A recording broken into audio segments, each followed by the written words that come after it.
Bien, le damos la bienvenida a quienes nos acompañan por el Zoom el día de hoy, también a los presentes en esta tercera sesión del seminario sobre crítica del mundo colonial. En esta ocasión nos acompaña Maribel Mora. Maribel es profesora, poeta e investigadora mapuche, también es directora de la Oficina de Equidad e Inclusión de la Universidad de Chile. Y el día de hoy la idea es poder conversar sobre descolonización e interculturalidad, sobre todo en el contexto a nivel más institucional. Ahí, a modo de introducción, para comentar un poco también el contexto de este seminario, hemos visto que en las sesiones anteriores hemos ido tratando ahí de desarmar qué se trata este tema de la colonialidad. Y ahí veíamos, por ejemplo, por una parte que es un término que nos permite acercarnos a un proceso histórico, a un proceso marcado por una violencia, marcado también como por la formación de una serie como un entramado a nivel global, muy dado por la expansión de las potencias europeas desde el siglo XVI, y que ha mantenido una serie de continuidades hasta el día de hoy, que si bien durante los procesos de revolución industrial esto adquiere otra escala y otras velocidades, en lo medular no ha cambiado mayormente las estructuras de desigualdad que se habrían asentado desde los procesos de colonización del resto del planeta o de los otros continentes en el momento en que Europa se lanza en estas empresas de conquista. Cruzados también como por un montón de otras desigualdades, como por ejemplo también, en ese caso veíamos el fenómeno de lo que fue todo el comercio de la esclavitud y el tráfico transatlántico, donde hay una gran masa de personas esclavizadas se transforman en un negocio altamente lucrativo para alimentar precisamente las mismas rutas comerciales, para alimentar los mismos intereses de financiamiento que estaban detrás de todas estas campañas. Asimismo, en la sesión pasada conversábamos que frente a este proceso histórico, frente a este colonialismo de las potencias europeas, también es posible, o se han ido elaborando ciertas perspectivas críticas también a estos procesos, como por ejemplo, ahí veíamos desde discusiones quizás más académicas y más vinculadas a departamentos de literatura en los años 60 en adelante, emerge como este concepto y los estudios postcoloniales como una forma de aproximarse también de manera crítica a esta mirada eurocéntrica del mundo, donde pareciera que la única civilización posible, el único horizonte de sociedad válido es lo definido desde el hombre blanco europeo. Así también, la semana pasada, Carlos nos comentaba que desde América Latina también se ha ido generando una crítica a estos mismos procesos de colonización en lo que se le ha llamado el giro decolonial, como una perspectiva teórica también desde la academia, para cuestionar tanto el carácter colonizador de estos procesos, sobre todo en el plano como de las ideas y visiones de mundo, pero también en un plano quizá epistémico respecto a qué es conocer, cómo se conoce y cuáles son las posibilidades y los marcos de interpretación de la realidad. Y así también Carlos nos plantea cierta crítica a qué lugar toma en estas discusiones más académicas el problema por el poder, el problema político, el problema por quién toma las decisiones finalmente del territorio, y en esa línea muchas veces cómo se queda debajo de la mesa también una serie de otras propuestas o conceptualizaciones que han sido elaboradas desde organizaciones indígenas o desde procesos también sociales en los cuales se han ido articulando proyectos de autonomía o proyectos en el fondo de sociedad distintos a lo que vendría a imponer una modernidad capitalista, dependiente y servicial también como a los intereses coloniales. Entonces, en esta serie como de conversaciones que hemos ido teniendo, de alguna manera hemos podido ver el colonialismo como un proceso histórico, así también como hay ciertas miradas, ciertas teorías que permiten una mirada crítica hacia estos procesos, y el día de hoy queremos adentrarnos también en un poco en la dimensión de cómo se pueden ir abordando estas contradicciones y todas las dificultades asociadas a ello, en el sentido de que las instituciones, por ejemplo el Estado, o así también la universidad, en tanto son parte de la sociedad, también en su interior se expresan muchas de todas estas contradicciones. Entonces, para iniciar esta conversación, le cedo la palabra a Maribel, que posee una profunda experiencia en estos temas. Así que, adelante, Maribel. Muchas gracias, Andrés. Mari Compuchet, Inche Maribel Mora Curriado Piñén, Inche Mapuche Pehuencheñen, Inche Kimeltuchefeka Kume Wurife. Hablar mapudungún es siempre una forma de romper un poco lo establecido, sobre todo en la academia durante tanto tiempo. Y la verdad es que no es tan sencillo porque no todos tuvimos acceso a nuestras lenguas. En mi caso el mapudungún lo aprendí a medias, y muchas otras personas de mi misma familia, por ejemplo, no tuvieron acceso a esta formación porque la educación formal chilena durante muchos años impidió la formación en lengua mapuche, lo que significa también una pérdida en términos culturales para todos nosotros. Voy a hablar hoy día de la descolonización y la interculturalización, como señala esta presentación que tengo acá. Y la verdad es que cuando ponía este título a la presentación pensaba en lo occidentales que son estos dos términos, en lo terriblemente occidentales que son también los procesos de los que se habla. Y desde ese lugar es complejo para una persona indígena como yo pensarlo. Creo que en realidad también es motivador, precisamente por eso. Desde la visión crítica, a ver, no puedo avanzar la lámina, aquí sí. Desde la visión crítica indígena, pensar conceptos como descolonizarse. ¿Qué es descolonizarse? Me parece, y lo he respondido varias veces en conversaciones o entrevistas, que es un desafío complejo de asumir. O sea, me surgen un montón de dudas cuando hablamos de descolonización. Si lo pienso en términos de la colonización política, económica, jurídica y de todo tipo que ocurrió en América del Sur en general, no solo en Chile, uno puede pensar que es posible una descolonización. Barbados se descolonizó hace poco, tiene su autonomía actualmente, es un país independiente. Y muchos de los países que fueron colonias se descolonizaron en la década del 60, precisamente. Fue cuando se les fue devolviendo gradualmente la autonomía a muchos territorios de América del Sur y de África y algunos de Asia. Sin embargo, hay otros territorios como los indígenas a los que ni siquiera se les piensa devolver autonomía porque se siente que forman parte de los estados latinoamericanos y del Caribe. Incluso nuestro país, Chile, fue un país colonizador no solo de los pueblos indígenas que habitan este territorio, sino que también de Rapa Nui, en la Polinesia. Y la verdad es que esta situación en la que estamos los pueblos indígenas no parece verse como decolonización, no parece que se viera como si los indígenas de Chile fuésemos colonizados por alguien.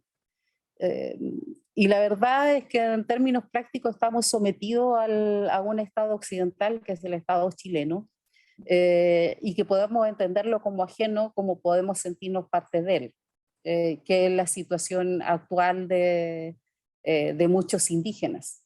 Hay algunos que se pueden sentir parte y otros no.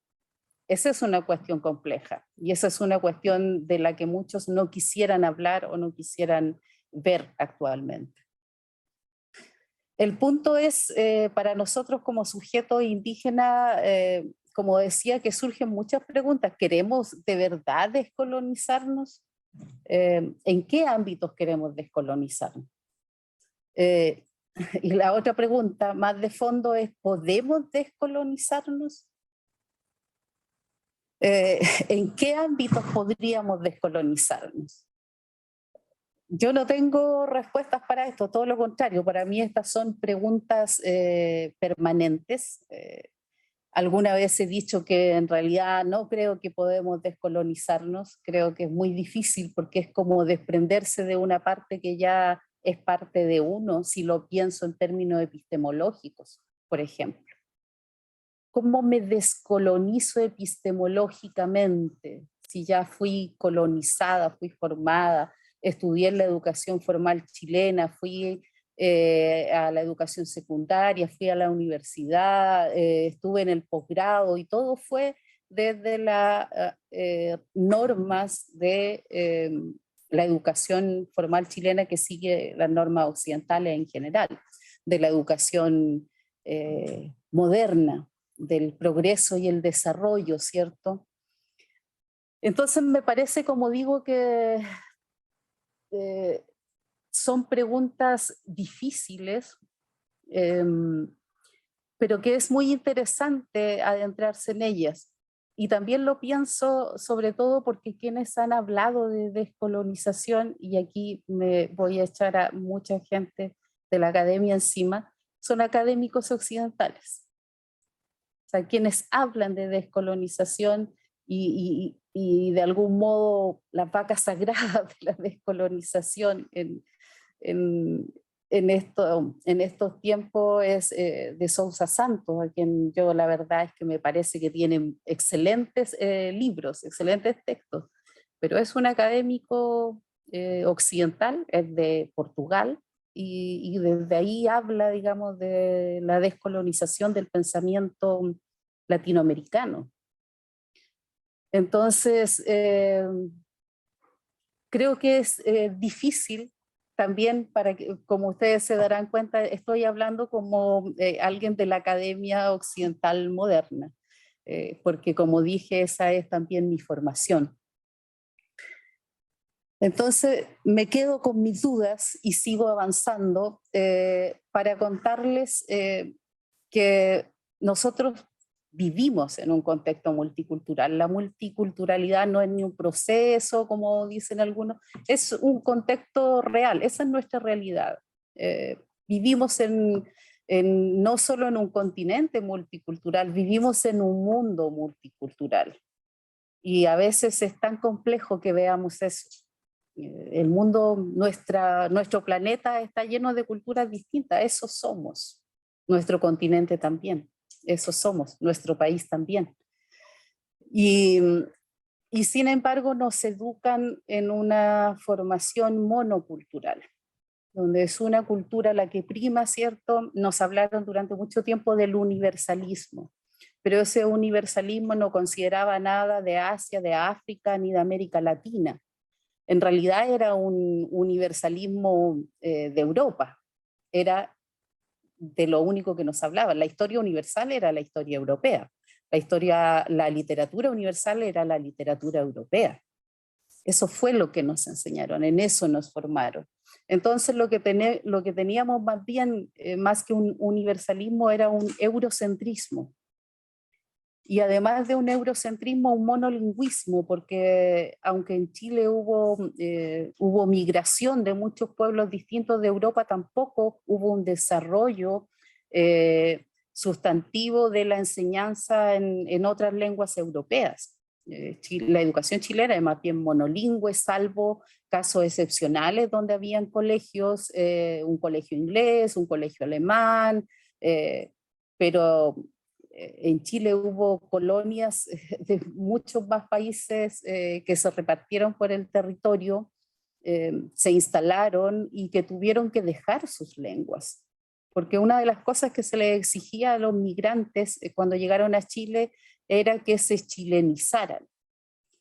Y la chilenización es un proceso muy complejo para alguien que viene desde fuera, pero tuvieron que asumirla, como lo tuvieron que asumir también en lo que hoy día es el norte de Chile y que fue antiguamente territorio boliviano y peruano.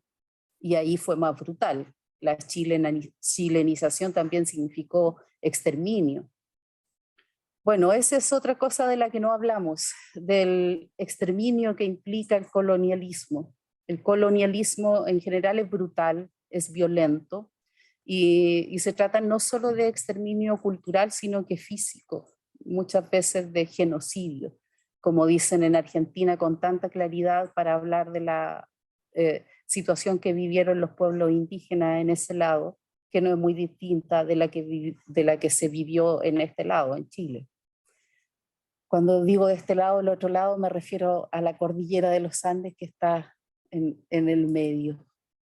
Bueno, quise poner estas cifras porque me parece que son muy relevantes para entender este concepto, contexto multicultural desde el que venimos, en el que vivimos, situándonos en un territorio no tan vasto ni como todo el planeta, ni tan pequeño como solo nuestro país, en este territorio continental que es América Latina y del Caribe.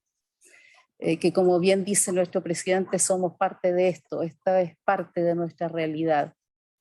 Y la verdad es que en estos datos de la CEPAL que se publicaron en el 2019 nos decía que para el 2018 se proyectaba una población de 58.180.000 habitantes indígenas en América Latina.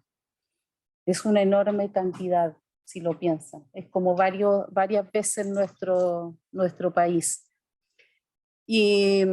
Y ahí está la distribución, ustedes lo pueden ver después con más calma, están los porcentajes de población indígena de cada uno de los países, y hay un cuadrito abajo que menciona los con mayor cantidad de pueblos indígenas, que son Brasil, Colombia, Perú, México y Bolivia.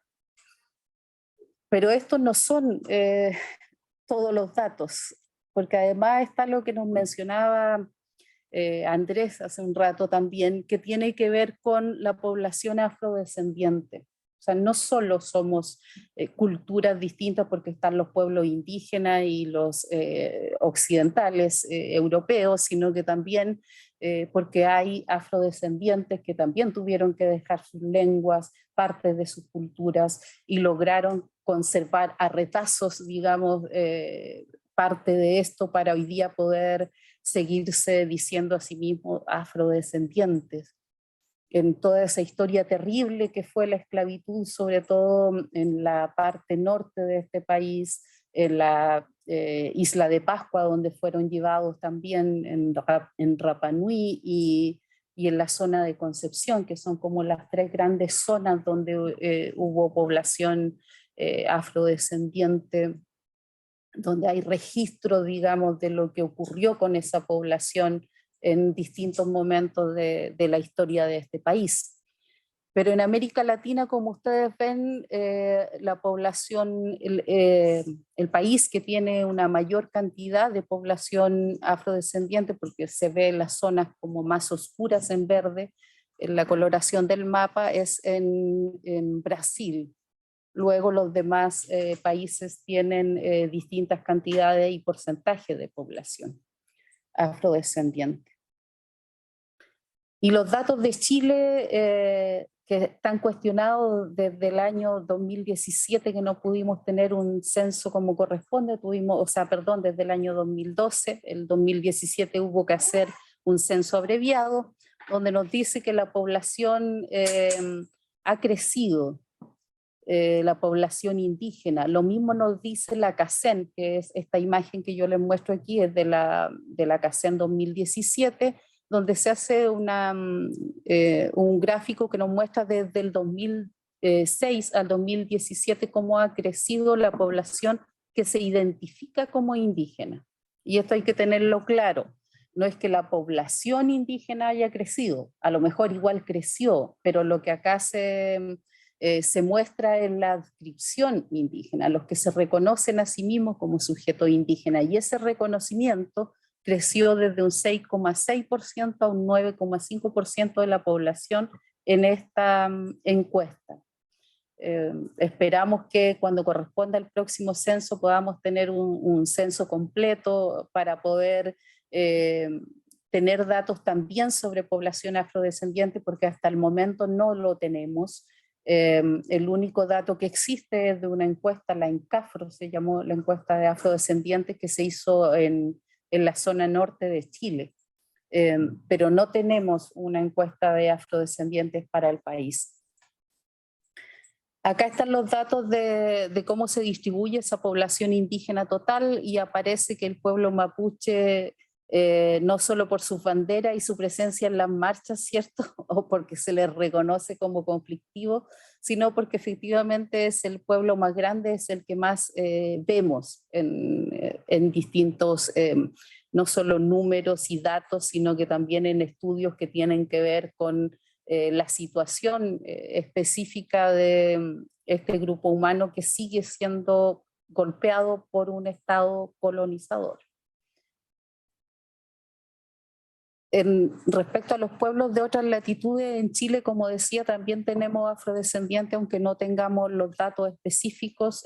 Respecto a los migrantes, sabemos que es una población que ha ido creciendo también en número y también en diversificación, lo que ha traído una serie de problemáticas en la visibilización de la negritud, que es un tema en este país.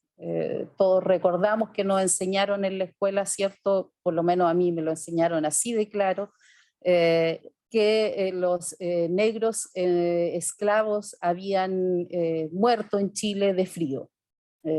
Eso decían los libros de historia. No sé qué dirán ahora. Sobre los pueblos indígenas sé que todavía dicen y hablan de que los españoles vinieron a traer el progreso y la cultura a este territorio. Así se lo enseñaron a mi hijo en quinto básico, y tuvo una pelea con la profesora de su escuela, acá en Santiago de Chile, digamos, en una escuela de Ñuñoa. Bueno, con esas condiciones que mostré, solo algunos datos, ¿cierto? No tan actualizados, pero los que tenemos, los que son más fáciles de rastrear, nosotros vemos que nuestro país es tan colorido como el continente, así que ahí puse unas fotos que grafican esto. Están los pueblos, las agrupaciones afrodescendientes haciendo un baile fuera de la moneda en una de las imágenes, en otra hay una marcha indígena del norte y la otra es una marcha mapuche, que son algunos de los pueblos. En Chile hay 10 pueblos indígenas reconocidos a través de una ley, y más los afrodescendientes que son reconocidos a través de otra ley específica del año 2018. En ese contexto de multiculturalidad, la interculturalización de la educación es una tarea ineludible.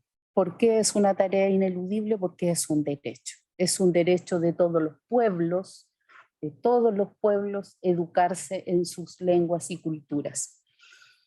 Esto está consagrado en Chile en algunos instrumentos como la Ley Indígena del año 1993, en la firma del convenio 169 del año, en Chile se ratificó el 2009, en la Ley 21.151, que es la de afrodescendientes, y en muchos instrumentos internacionales. También anoté solo algunos que tienen relación más directa, son más que estos, pero básicamente estos derechos se consagraron inmediatamente cuando se crea la Declaración de Derechos Humanos del año 48.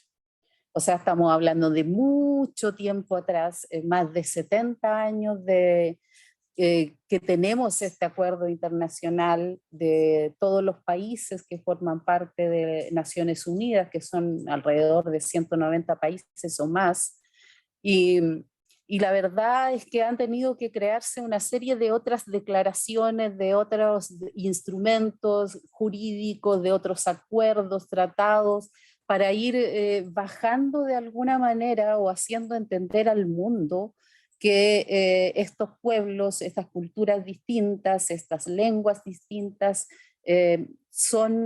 tienen que ser parte de la formación de las personas que habitan este planeta. Si es una cuestión, como digo, a veces es como que tenemos que vernos de repente en toda esta diversidad y nos cuesta tanto asumirlo. Pero cuando logramos verlo, nos damos cuenta que no es solo nuestro país y no es solo nuestro continente. Entonces, los pueblos indígenas y tribales, como dice alguno de todos estos instrumentos, tienen sus propios derechos, tienen un reconocimiento de sus formas culturales específicas. Aquí tenemos algunas de las últimas, de los últimos instrumentos que tienen que ver con la promoción de los derechos de estos pueblos, de sus expresiones culturales. Y una cuestión muy importante que lo puse ahí en verde es la Convención Interamericana contra el Racismo, la Discriminación Racial y Formas Conexas de Intolerancia. Y podríamos decir, pero ¿por qué hablamos de racismo si se supone que ya desde el punto de vista genético hace rato que se dijo que las razas no existen? Sin embargo, todos los días los pueblos afrodescendientes, como los pueblos indígenas y en general quienes tienen la piel más oscura, sufren de discriminación racial. Se asocia al fenotipo de piel oscura a condiciones inferiores, desde inteligencia a culturas que se ubican supuestamente por debajo de la blanquitud. Y esto es no solo complejo, sino que es violento y doloroso y muchas veces lleva todavía a crímenes de odio en distintos lugares del mundo, también en Chile.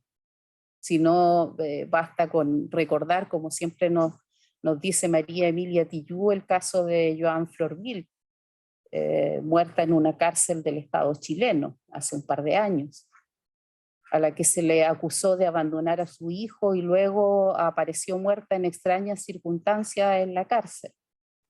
Se presume una golpiza. ¿Qué dijo Gendarmería? Dijo que se había golpeado ella misma la cabeza durante mucho tiempo en esa celda y por eso había muerto. El racismo es una cuestión presente en toda América Latina, muy fuertemente todavía, y hay una expresión que parece menos violenta porque no se expresa físicamente, no se trata de un golpe en la cara o en el cuerpo, y tiene que ver con la exclusión de nuestros conocimientos y nuestras formas culturales de la educación formal.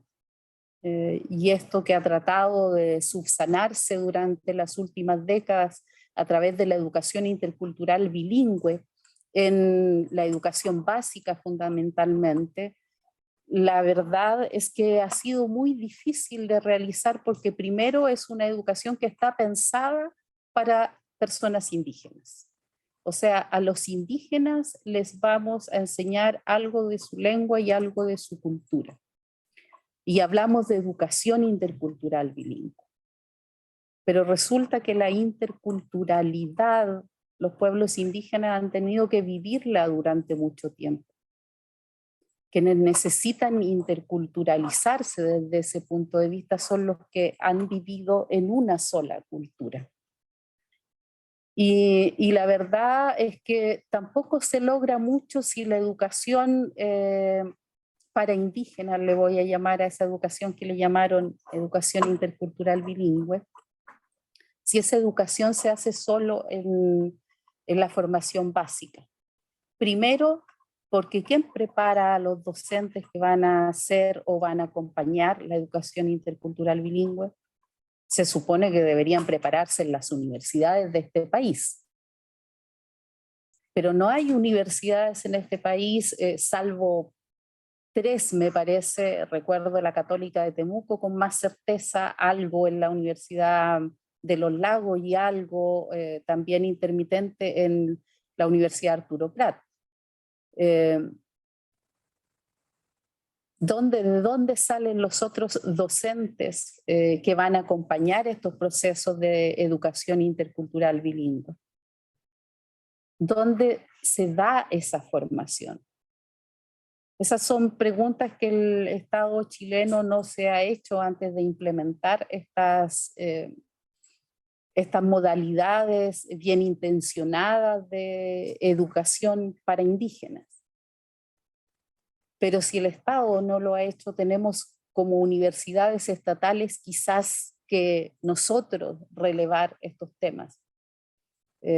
¿Cómo hacemos las universidades del Estado para poner sobre la mesa la necesidad de formación, no solamente de docentes, sino de todos los profesionales en temas que tengan que ver con los pueblos indígenas? Si vivimos en contacto con distintos pueblos permanentemente, trabajamos con esos pueblos o para esos pueblos, en esos territorios, para esos territorios.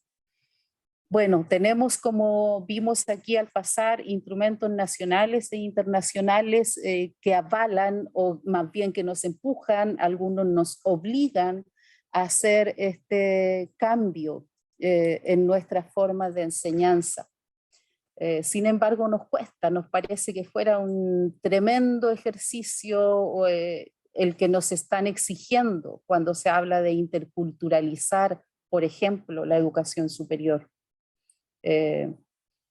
Interculturalizar la educación es efectivamente un proceso de cambio, y sabemos que los seres humanos muchas veces tenemos resistencia a los cambios. Pero gracias a la pandemia también hemos aprendido que podemos hacer los cambios a pesar de nuestra resistencia cuando los tenemos que hacer, cuando estamos obligados.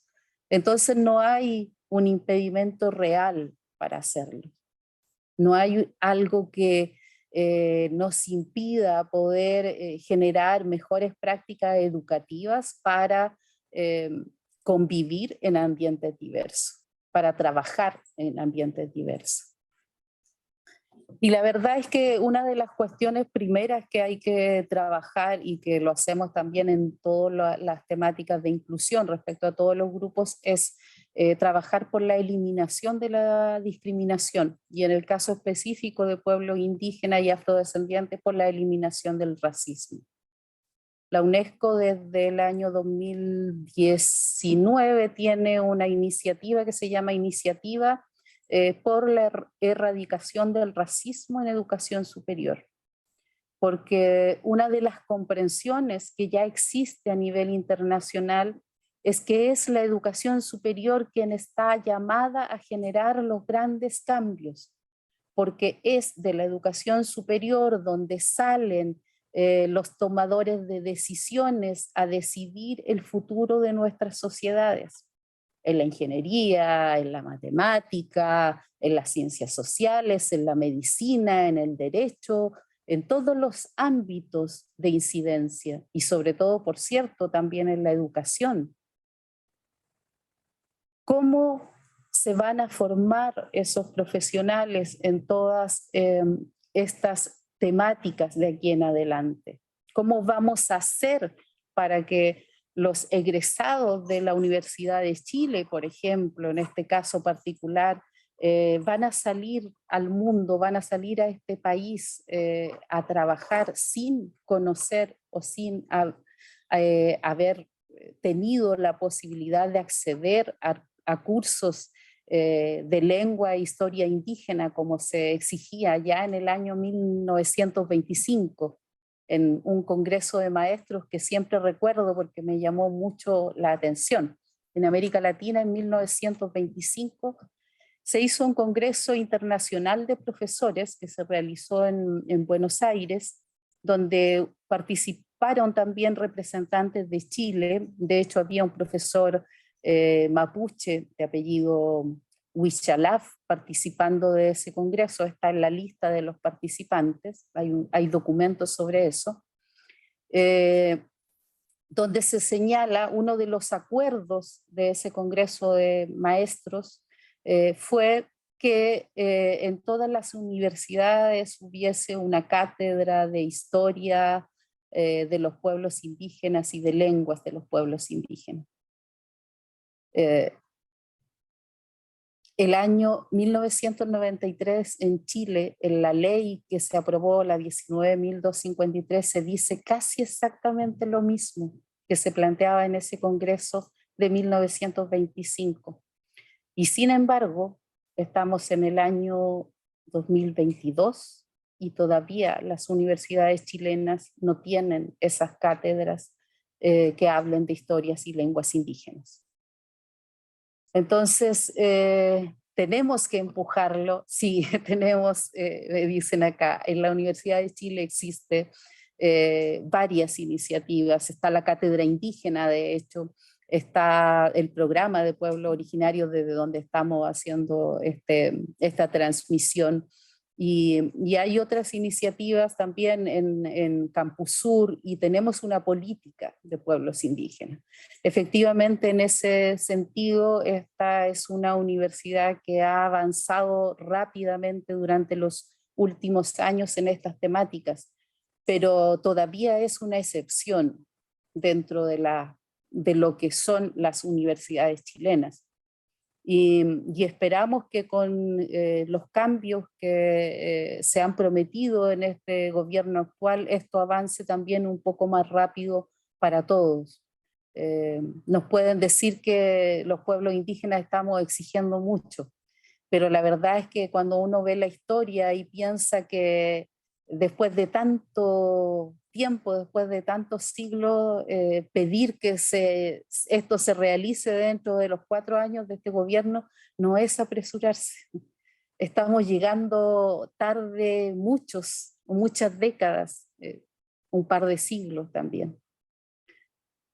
Quisiéramos, por cierto, esta posibilidad de estudiar en nuestras lenguas, en nuestras formas culturales, en nuestras formas de pensamiento. Y para eso tienen que comprenderlo los demás, los que deciden, los que toman las decisiones. Y la inclusión de conocimientos de las lenguas indígenas pasa por estas decisiones de autoridades. Eso hay que tenerlo claro, es a las autoridades a quienes tenemos que convencer. Y acá lo hemos ido haciendo. Pero también es necesario que la academia completa se convenza de estos temas porque implica cambios en la docencia, implica cambios en la extensión, en la investigación, la vinculación con las comunidades, en todos los roles y funciones que ejercen las universidades. Y por cierto, implica también considerar a la participación de los integrantes de los pueblos, porque un consenso también a nivel internacional de distintos grupos que luchan por la inclusión social y por el respeto de sus identidades es que participen los integrantes de estos grupos. Tal como dice los colectivos de personas con discapacidad, nada sobre nosotros sin nosotros.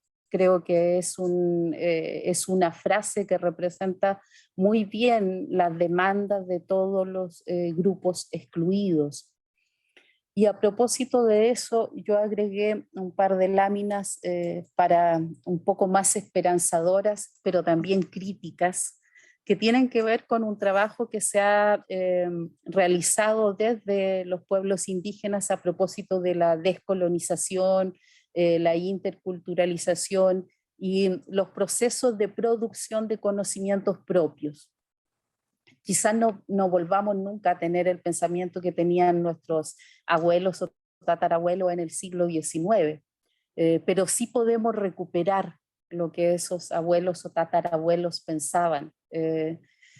Y hay una agrupación que es la Comunidad de Historia Mapuche, a la que alguna vez pertenecí y le agradezco, digamos, todo el aprendizaje que allí tuve también junto a los Lamien historiadores.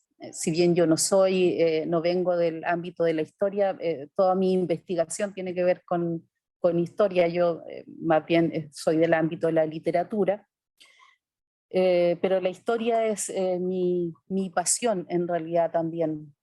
Y, y bueno, entre esa creación de conocimiento, la ironía ha sido bastante relevante también para llevar todos estos procesos, para reírnos también un poco de esto. Y han aparecido conceptos críticos y autocríticos como el de los mapuchólogos. En un momento cuando estábamos trabajando en torno a esto, se empezaba a hablar de los mapuchólogos para decir quienes estudiaban los temas mapuche o habían estudiado los temas mapuche durante mucho tiempo, habían hecho sus carreras académicas en torno al estudio de los mapuches. Entonces eran los investigadores de los mapuches, los mapuchólogos.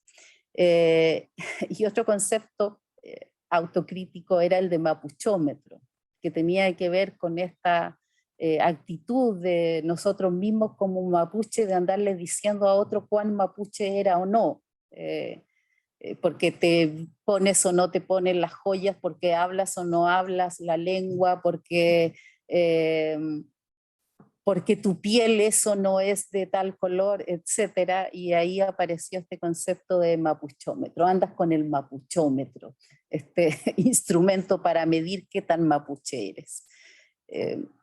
Pero también han aparecido conceptos que son más internacionales dentro de América Latina, que tienen que ver, por ejemplo, el de investigación extractivista o el extractivismo epistemológico, y que tiene que ver con estas investigaciones que han hecho académicos, que no solo han sido para forjar sus carreras académicas, sino que muchas veces también incluso han tenido un impacto en el plano comercial, donde se extrae el conocimiento de una comunidad, se patenta, sobre todo en el ámbito de la química.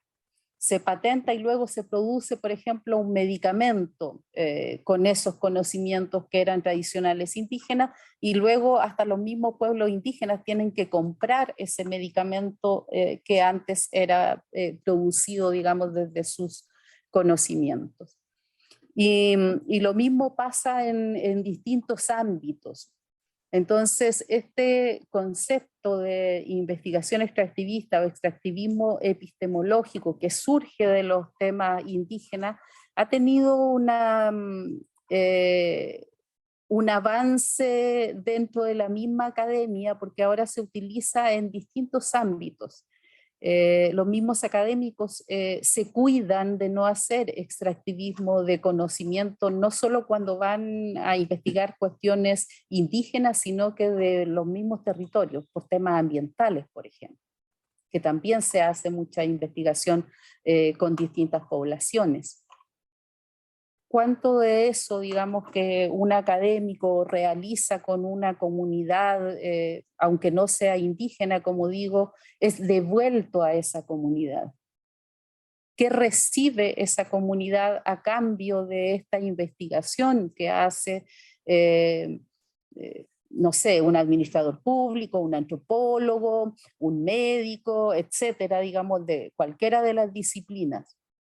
¿Cuál es la reciprocidad, diríamos, desde los pueblos indígenas que está ahí operando? ¿O existe una reciprocidad en eso o no? Y por último, el tema de la recuperación, que pasó desde esta idea de recuperar las tierras, ¿cierto? Que ha sido tan criticada, tan denostada en los medios de comunicación, a la recuperación del conocimiento propio. Y en ese sentido puse el libro que es de distintos autores, se llama Fucha o Fucha Warrior, o Capital del Reino, ¿cierto?, que contiene imágenes, escrituras e historias mapuche de 1927 a 1992. Es un texto que coordinó Enrique Antileo y Claudio Alvarado Lincopi. Pero ahí aparecen los nombres de todas las personas que prestaron documentación para él. Es un libro muy interesante de revisar. Hay mucha información que se perdió efectivamente de la historia de los mapuches en esta capital, donde tuvieron que emigrar muchas veces a trabajar de empleadas domésticas y panaderos, que eran los oficios que más les ofrecían. Y aquí un concepto que creamos en ese primer libro de la comunidad de historia mapuche, que es Taínfilque Chipa Raquizuamelugun, que era el título del libro en mapudungún. ¿Ya? El subtítulo era otro, decía descolonización o algo más, pero el título en mapudungún era este. Y esa frase significa nuestras diferentes formas de pensar. Esa es la traducción, abajo está, nuestras diferentes formas de pensar. Lo que está copiado al lado es lo que escribimos, son párrafos que aparecen en la introducción de ese libro, y se los voy a leer porque a mí me parece, a mí siempre me emociona esta parte a los acuerdos que llegamos finalmente en ese libro. Es una especie de manifiesto de la comunidad de historia mapuche.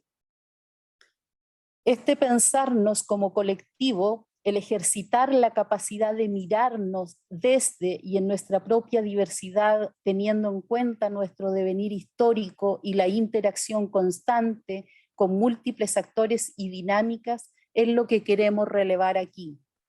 El Raquizuamelugun nos sitúa en el plano de la conciencia y el pensamiento autónomo mapuche, de lo que pensamos, opinamos y de la intención de lo dicho mediante nuestra acción reflexiva, de lo que podemos decir sobre algo a través del ejercicio de nuestra inteligencia y capacidad para generar nuevas reflexiones en distintos ámbitos. Compartimos la voluntad de contribuir en la reconstrucción de las historias y las memorias mapuche, asumiendo el potencial que éstas albergan en la interrogación crítica y el desmantelamiento del colonialismo.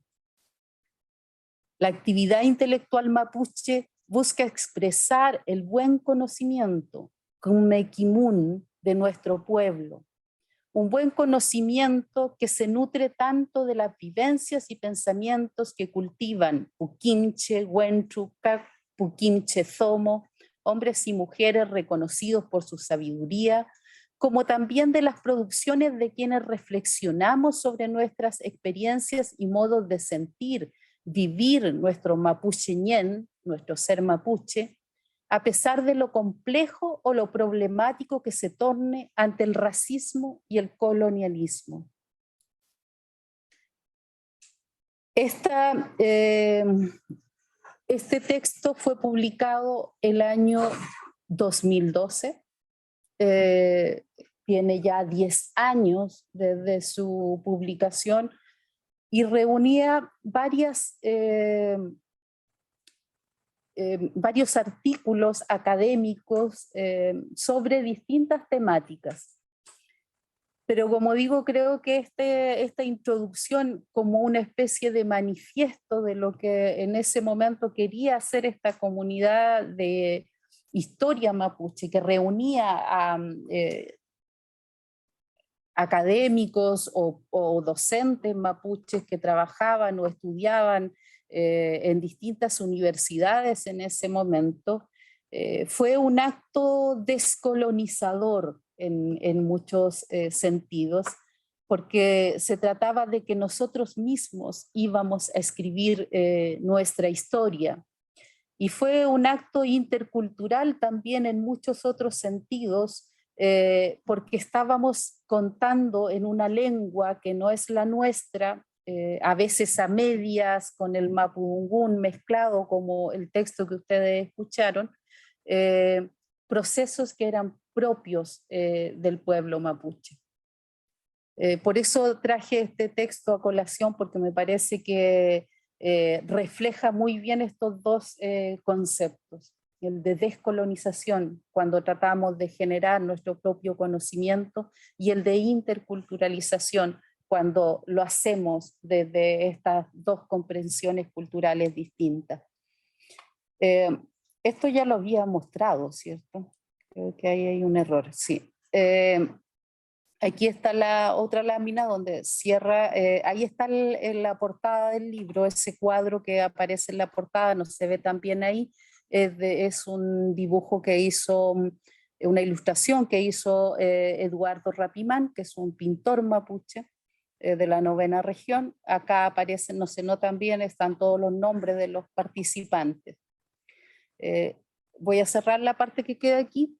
Quienes aquí escribimos no nos sentimos un sector aparte o ajeno, ni histórica, ni cultural, ni socialmente respecto de nuestro pueblo.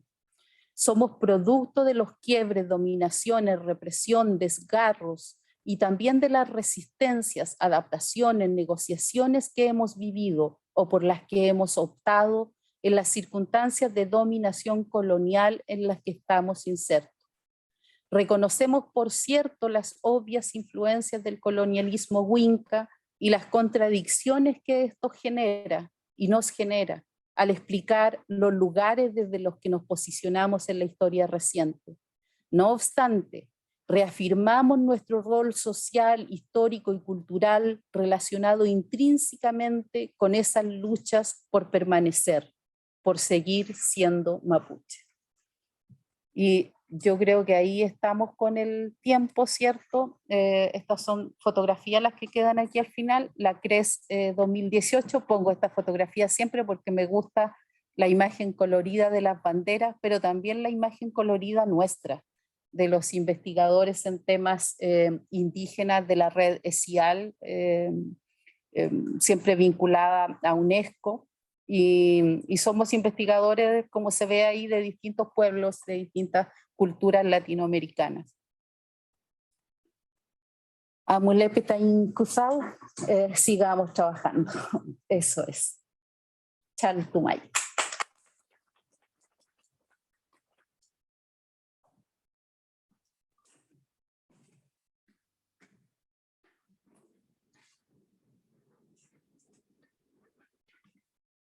A pasar a las preguntas. Ya tenemos algunas preguntas en el chat, así que vamos a empezar por ahí. La primera pregunta, comentario de Rogelio Vilches, dice: no hay progreso, no hay desarrollo, en especial en la primera parte de la presentación, dijo. No sé exactamente a qué se refiere, pero pensando, el tema del progreso es complicado para los pueblos indígenas y el tema del desarrollo también, están asociados. Y hoy día en la mañana precisamente con Claudia discutíamos un par de cosas. Claudia está acá, por eso hice el gesto. Respecto al tema de si seguir pensando en función de un desarrollo económico, si seguir pensando en función de un progreso. Y una de las cosas que mencionaba y que me gustaría decir ahora es que la civilización y el progreso fueron los fundamentos ideológicos para hacer desaparecer a los pueblos indígenas a fines del siglo XIX. Para los pueblos indígenas esas dos palabras son dos palabras difíciles de sobrellevar cuando uno entiende lo que significaron, lo que significó todo eso para nuestros pueblos, el genocidio, el empobrecimiento, la violencia, la exclusión de nuestras formas de pensamiento, nuestra lengua, nuestra cultura. Como digo, es muy difícil incluso asociarlo a los temas indígenas. No puedo pensar que era exactamente lo que quería decir, pero eso es lo que yo puedo decir de esos dos conceptos. Muy bien. Otra pregunta que también nos deja Rogelio Vilches es: de los 16 años, al menos de educación intercultural en Bolivia, ¿cuáles enseñanzas se pueden sacar? En Bolivia no soy especialista de educación intercultural en Bolivia, no podría responder esa pregunta. Sí participé alguna vez de alguna actividad a través de FILAC, que es una organización de pueblos indígenas de la ONU, donde efectivamente se hacía un reconocimiento precisamente a Bolivia por los avances que habían tenido en esos tiempos. De hecho, era el único país que sostenía, digamos, esta idea de plurinacionalidad y pluriculturalidad. En ese momento estoy hablando del año 2016. En Ecuador había ocurrido que, a pesar de estar en la Constitución, era un tema que no había logrado el desarrollo que se esperaba en un primer momento. Entonces, sí, lo que yo sé respecto a Bolivia es que es el país que en América Latina ha tenido más avances en ese ámbito, pero no podría yo hacer una evaluación de eso en este momento. Ya. Aquí en YouTube, por YouTube nos dicen, más que una duda, nos dicen un comentario que es el siguiente, de Tomás Rojas.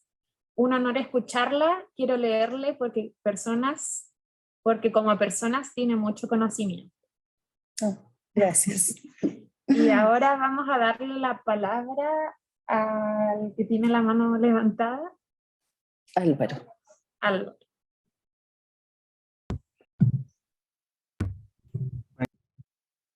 No te escucha, no se escucha, Álvaro. Se silenció justo. Ahora sí, me salía que me seguían silenciando, al parecer no quieren que yo hable.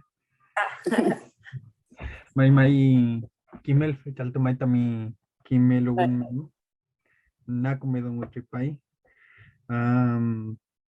Tofa un ne Kimel ugun chipalo tofachi seminario dongu in chefe y pico no ta kiñe raki fuan rumen dongu pensamiento que salió un momento. Como fui en mapo dongual quechua dongual ay maya dongual tofa que dongu como tofa indígena dongu Rumelta dongu yao que inta tofa chi descolonización dongu tofa interculturalidad dongu welu chumiluta intercultural nya fuinta kim no liinta tofa que un tofa que dongun que un tofa kakeo merakidwan femota raki fan pregunta chumilo amta winka dongo funto fa raki fan como fui ni mapo dongo alto fa copalechi seminario fa copalechi kimelun rupachi semana ta amulan huelu feo la maita muli tain mi sol tain jefita tain kimel fe maribel fe muta muli panto fa dongo Pemichi maita ayo funi aquí tuampe alta feichi descolonización no feichi copa descolonizar Netuin compu mapuche ngelu chumilo amta descoloniza fuin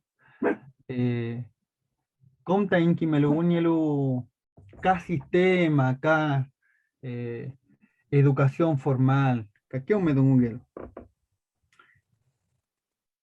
mili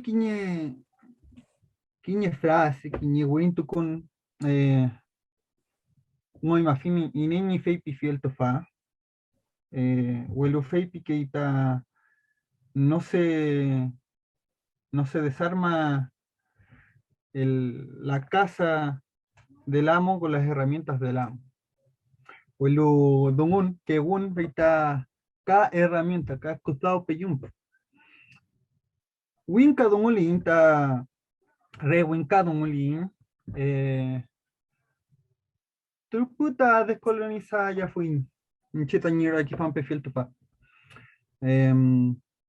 mulita ni wiño tu alta nun que un permite mai asuma inta tu que kake epistemología nielu kake que un meo kakeo me dungun meo feichi nemol feichi dungun feichira ki fa me ta mulei que un mo mulei dungun mo feimu Ahorita en Guñotual. Guñotulinta tufa kegun, tufa dungun meo. Guñotuinta kuifira kifam. Turputa kom no tuain. Ahorita ruf dungu. Mupil tum dunguta. Welu suaminta Guñotual. Y soy kuifi kimun, kuifi nemul, kuifi rakisuam, tain amul pua fiel. Feichi kuifi tiempo. Semila naita, chumilota interculturalizar tu afuin educación. Pita que un meo, dungun meo. Dungun meo ta pepi fema fiel, tofa dungu. Tani rakisuam pe fiel tofa. Une mulita in kimal tofa, femia chimai, unyo to ainta kara kifam, kake femfiel, kake femkel, chumichita kimel tukel, chumichita azumnikel, chilkatukel, kimkantukel, da kondom. Fitani rakifam pefiel. Feulata, feula, winkadon to afinta tufadon. Rulpadon afin kimi que rakifam tani wepifiel. Lo que decía era básicamente, bueno, saludar a la profe Maribel. Hemos estado ahí intercambiando correos y día trabajamos juntos. Así que aproveché de ir acá y comentaba que si bien la semana pasada lamentablemente me perdí la segunda sesión, si no me equivoco, de este seminario, quedé con la idea porque participé durante la primera y conversaba y decía, me parece que a Alexandra, que sería interesante que estas reflexiones sobre descolonizarnos, interculturalizar y hacer una crítica hacia el colonialismo sea desde lenguas que no provienen y que no están instaladas en este territorio debido al colonialismo. Sin embargo, lo dije en español. Y fue un acto reflejo, ¿no? No lo pensé y lo dije. Y luego dije, bueno, he tenido la instancia de aprender otra lengua, de poder enseñarla, de poder compartir con ella. Y sin embargo, tengo la costumbre de, en este tipo de instancias, hablar primero en español, porque es la lengua que está impuesta de facto en este territorio colonizado por España. Entonces pensaba en esto, decía, me lamento un poco de eso, quizás hay que avanzar un poco más hacia allá, hacia hacerlo. Bueno, si voy a la siguiente sesión, lamentablemente no fui a la 2, ahora estoy en la 3, voy a hacer mi intervención en esa lengua. Me parece que es importante que al menos, incluso quienes no la pueden entender, estén allí escuchándola. Obviamente uno no tiene que hablar por hablar, no voy a venir a incomodar nomás, aunque no me entiendan, sino hablar de lo que tenemos que hablar, porque precisamente nos falta la generación de conocimientos en Mapudungun, en Aymara, y en Quechua, y en Kunza, y en Cacán, y en Secamchan, y así. Me parece que parte importante de las reflexiones sobre la descolonización tiene que partir por aquí. Siempre hablamos de la palabra epistemología, ¿no? Y de qué forma lo abordamos, y rescato esa parte de lo de la profe, ¿no? De qué forma podemos descolonizarnos, de qué forma podemos abordar desde otra epistemología, ¿no? Cuando hemos sido formados desde allí, ¿no? No soy demasiado distinto a lo que mencionaba la profe. Yo también tengo estudios universitarios. Mi mamá además es profesora de inglés, con 2 lenguas coloniales en mi casa desde muy pequeño. Y ahí hay colonialismos superpuestos y el imperialismo de por medio y todo lo que podamos ver, ¿no? Pero creo que en términos de lo que hablamos en epistemología, ¿no? Una lengua siempre va a expresar la forma específica en que un pueblo, a través de esa lengua, ha llegado a sus conclusiones. Y siempre hablar en la lengua del colonizador implica tener que perder parte de esos elementos. Por eso mi intervención y por eso hablar de otra forma, ¿no? Creo que en ese sentido podríamos entender la lengua como otra herramienta más, y de allí la frase que dije en español, ¿no? Lamentablemente suelo olvidar muy fácilmente los nombres y eso es un error mío frecuente. No sé quién es que escribió aquello, pero que las herramientas del amo no van a desmantelar jamás la casa del amo. Probablemente no sea demasiada flexión ni estirarse demasiado decir que la lengua es una herramienta de la colonización también, por algo se ha impuesto y por algo se han prohibido otras lenguas, ¿no? Creo que ha de llegar a un punto en el que la educación tenga que centrarse en la lengua. Al centrarse en la lengua, al menos tenemos el acceso a, obviamente, no recuperar el pensamiento del siglo XIX, ni del siglo XVIII, ni XVII, ni XVI, pero lo más antiguo que podemos acceder a través de la lengua y del conocimiento que ella nos otorga, y que no pasa al español, que no pasa porque no encuentra un equivalente. Al menos es una preocupación constante mía al no encontrar elementos que nos traduzcan, por ejemplo, interculturalidad, pluriculturalidad, incluso en términos tan acostumbrados que tenemos en el mundo mapuche como dualidad, cosmovisión, son difíciles de encontrar ahí. De allí el partir hablando de eso, ¿no? Y quizás plantear como un punto importante, no sé si lo habría mencionado anteriormente, pero el tema de lo que es el ASMAPU, ¿no? Creo que, si bien se habla mucho de esa palabra, es importante conversarla de nuevo. Siempre escucho gente que lo dice distinto, ¿no? ASMAPU es las normas sociales, ASMAPU es la cultura, ASMAPU es la religión, ASMAPU son las formas en que se hace algo en un lugar. Bueno, AD en Mapudungun, AD dirían en otras variantes, se puede traducir como todas esas cosas. Costumbre, forma, manera, color, belleza. Y Mapu. Pero no todas las Mapu, no todas las tierras son iguales, ¿no? Hay una amplia diversidad entre Puelmapu y Ngulumapu. Me rehúso a decirles Chile y Argentina. Que implica que al haber diversidad de tierras, hay diversidad de ASMAPU. Y esa no centralización es parte general del problema de interacción que tenemos con el mundo hispano. Hispano me parece la mejor traducción para el término Winca, que no diferencia entre español o chileno o argentino, ¿no? Si yo tuviera que preguntarme mi opinión en este momento, 2022, sobre cómo avanzar hacia una educación intercultural, es sentarse en la lengua y en que a través de la lengua tenemos que comenzar a generar precisamente pensamiento anticolonial. Creo que desde allí parte, y no es un proceso fácil desde luego, no es tampoco entrar a criticar a nuestros abuelos, a nuestros padres por no haber transmitido la lengua. Soy de una generación que la está recuperando, pero es un trabajo aún por realizar. Pero me parece que tiene que comenzar desde allí. Probablemente otras personas tendrán otra idea, otro pensamiento, pero creo que hemos llegado a un punto en donde es necesario empezar a demostrar la presencia de esa lengua. Por eso, además, el insistir en venir a la siguiente reunión y hablarlo así. Yo sé que hay personas que no me entendieron lo que dije.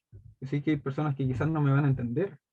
Pero el punto está en que hemos estado recuperando nuestra lengua y la idea es que no se pierda y no se vaya a perder. Y si eso es así, significa que en algún momento vamos a tener que encontrar formas de que esas lenguas convivan. Que al menos yo no estoy dispuesto a dejar de hablarla nunca, ¿no? Y eso implica que haya gente que se tenga que acostumbrar a que haya otra lengua que no sea el español, ¿no? Y significa que quizás yo tengo que aprender otras lenguas en los territorios en los que convivo, por respeto a la gente que proviene de allí y que habla en su lengua. No lo diría desde luego, o no es la idea que esto sea una crítica a lo que dice la profesora, sino un intento de respuesta a los pensamientos que surgen de acá, las reflexiones que uno debe hacer, ¿no? Creo que quizás allí habría que poner un texto fundamental en este tipo de reflexiones sobre el colonialismo y en la gramática de Nebrija, ¿no? La lengua es un instrumento del imperio, del poder. Y por algo estamos hablando en español, y por algo se conversa incluso mucho más de descolonización en inglés. Yo partiría por allí y les dejo esa reflexión. Muchas gracias por el tiempo. Yo sé que me he tomado bastante. Pretendo no continuar hablando. Salto más. No sé si se tiene que ir. No, ustedes. Yo quería entre saludar. Mari con acá. Mari Lamien Álvaro, Kumé Sungun, muy de acuerdo el Raki Duam, del Kummoyen y Trofim Moyen y muchos términos y conceptos más allá muy profundos que deberíamos partir de ese planteamiento desde la lengua. Saludar a todos en realidad los que están conectados. Como decía Álvaro, nos ha ido muy bien con este seminario. También pienso que la lengua es la base, y de hecho ahí estamos en esta batalla en la facultad, en un posicionamiento también de la lengua. Hoy día tuvimos una grata reunión del programa en que estudiantes se presentaron en su lengua y después siguieron ese discurso en la lengua española, pero no necesariamente una traducción, es un posicionamiento lingüístico que es importante en realidad. Estamos en estos territorios, estas son nuestras lenguas. El resto tendrá que también empezar a adaptarse. Yo pienso que me parece fantástico, Álvaro, que lo entiendas así, yo también. Y aquí estamos en esa permanente tratando de que se recuperen las lenguas, además desde la universidad, desde las profesiones, para lograr una interculturalidad, como decía Maribel, a nivel profesional, generar profesionales que realmente estén habilitados en estos temas, no solamente educadores, sino de todas las áreas. Bueno, y ahí le tengo una pregunta, una discusión. Porque, claro, ella sabe nuestro trabajo en ingeniería, que hemos estado ahí cumpliendo, yo creo que con el tema de historia, cultura y lengua, como parte de la formación, y yendo un poquito más allá, tratando de que los estudiantes vayan a las comunidades y haya un aprendizaje más kinestésico de temas relacionados con la ingeniería y ciencia en este caso. Pero como Universidad de Chile, ¿dónde tú piensas que deberíamos partir para que haya una educación intercultural universitaria propiamente tal? ¿Deberíamos partir promoviendo los educadores? ¿O en todas las áreas? ¿O en qué áreas piensas que deberíamos estar situados? ¿Cómo entiendes tú la interculturalidad en la universidad superior? Sí. Bueno, yo creo que siempre hay que partir de todos los frentes. creo que la mejor estrategia es usar todos los frentes posibles. Y en ese sentido, desde los cursos de formación general, que son una plataforma dentro de la Universidad de Chile para transversalizar distintos contenidos y a la vez permitir que interactúen estudiantes de distintas facultades y carreras, hasta la incorporación de contenido específico sobre pueblos indígenas en todas las carreras. O sea, yo creo que educación es o sea, creo que no se puede entender actualmente la educación sin interculturalidad. O sea, reconociendo desde el momento que la nueva constitución diga que este es un país plurinacional, inmediatamente debieran alinearse todas las universidades en la formación docente, porque eso implica que estamos obligados, digamos, a enseñar sobre pueblos indígenas. Esa es como la comprensión jurídica inmediata. Después habrá que hacer las leyes específicas, digamos, y las normativas que digan cómo esto se va a bajar, pero desde el momento que ponemos eso en una constitución hay un acuerdo nacional de las distintas naciones en realidad por reconocer esta diversidad.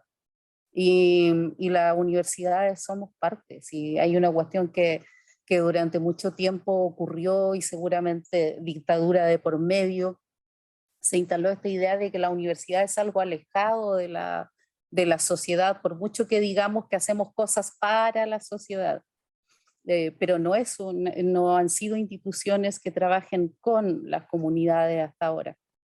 Entonces creo que ahí hay un juego relevante que tiene que ver con incorporar los contenidos en todas las carreras y en todas las formas que sea posible dentro de la universidad, pero por otro lado considerar la participación de los pueblos en estos espacios, porque si no lo que estamos haciendo es lo de siempre, por el pueblo pero sin el pueblo. Eso ya es demasiado antiguo para estarlo repitiendo. Creo que tenemos que ir también por la participación de las personas de estos grupos.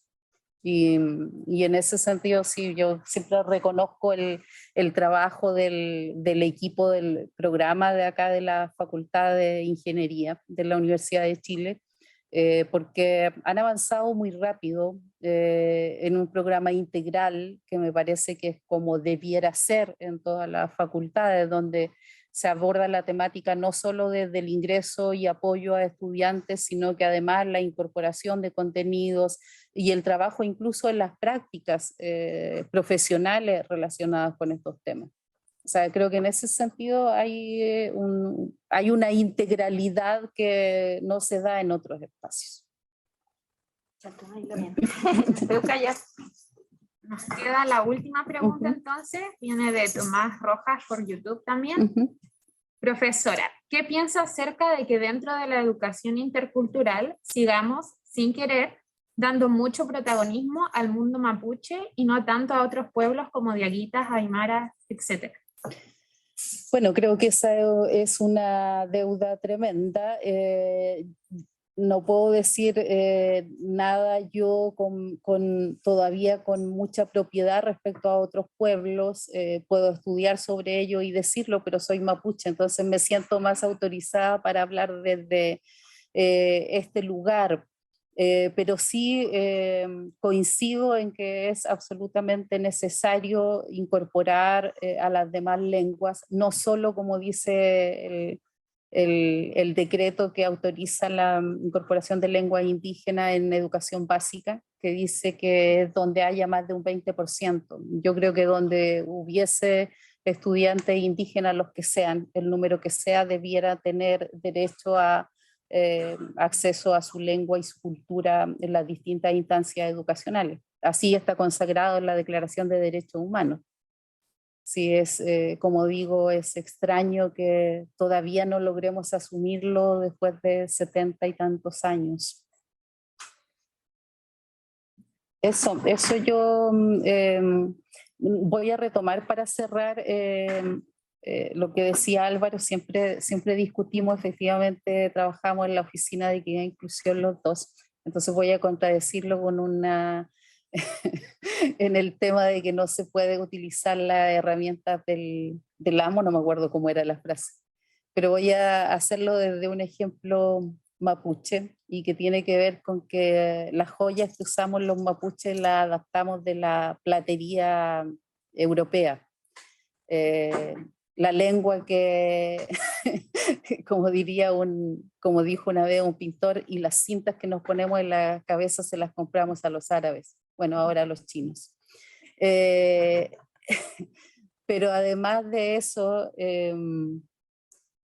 la historia de Lautaro tiene que ver con la apropiación cultural. Los mapuches por cultura somos una cultura muy abierta, muy permeable, una cultura que tiene mucha facilidad para tomar lo ajeno, resignificarlo y utilizarlo como algo propio. Lautaro le ganó la batalla a los españoles habiéndose formado entre españoles. Creo que ese es nuestro... Como escritores siempre lo señalábamos, esta imagen de Lautaro apropiándose del caballo y conociendo la estrategia de los españoles para poder vencerlos. Es otro tipo de estrategias. Creo que los mapuches hemos sobrevivido también precisamente porque hemos usado distintos tipos de estrategias. A veces hasta la invisibilización, hasta no aparecer, ha sido una estrategia para poder sobrevivir. Y lamentablemente muchos pueblos han tenido que utilizarlo. No quisiéramos que fueran esas nuestras estrategias hoy en día, para nada. pero creo que también hay que reconocer que los distintos pueblos tenemos distintas estrategias y los mapuches somos muy apropiadores de cosas ajenas. Eso en el sentido de tomarlas y utilizarlas. Maribel, ahí no tiene que ver, no sé si me escuchan. Sí, yo te escucho. Tenemos derecho a evolucionar, como tenemos que... Sí, plenamente con la lengua, con Álvaro, que eso sí que es una base. Sí, Podemos evolucionar. o sea, ninguna cultura es estática, pero no todas las culturas son tan permeables. O sea, hay culturas que son más cerradas, que no aceptan mucha incorporación de elementos ajenos, son muy tradicionalistas, y la cultura mapuche no lo es. Y no lo es en los distintos planos, incluso en los planos interpersonales. Por eso es que los mapuches se mezclaron mucho, digamos. No tenían ningún problema en casarse con personas que no fueran del mismo pueblo y de la misma cultura, cosa que en otras culturas no se da. Hay pueblos donde no te puedes casar con alguien que no sea de tu pueblo, de tu mismo grupo. Entre los mapuches no es un tema, como digo, lo ajeno, y esta idea de cuinca que se instala, digamos, con mucha fuerza, tiene que ver más bien con el español en específico primero, y luego con el chileno, digamos, no con todos los pueblos del mundo. No hay no es una cultura, y uno lo puede revisar en los distintos relatos antiguos que hay, no es una cultura que desprecie ni que menosprecie a otros pueblos. Eso. Chaltumay, otra vez. Ya para cerrar, agradecer a todos los presentes de manera online y de manera presencial, y agradecerle también a Maribel por esta muy interesante presentación. Pero esta ha sido nuestra última sesión, por lo que damos finalizado el seminario Críticas al Mundo Colonial, el cual a lo largo de estas diferentes sesiones nos ha dejado mucha información relevante para entender este concepto tan complicado y abarcador que es el decolonialismo. Y si bien nos esclareció varios temas, también nos deja con más preguntas y diferentes pensamientos. Agradecemos también a los expositores de las sesiones anteriores, a Andrés Marconi, que está aquí presente, y a Carlos Contreras Paineman, y también a nuestra moderadora coordinadora Alejandra de la primera sesión. Así que muchas gracias y que les vaya bien. Nos vemos en otra oportunidad.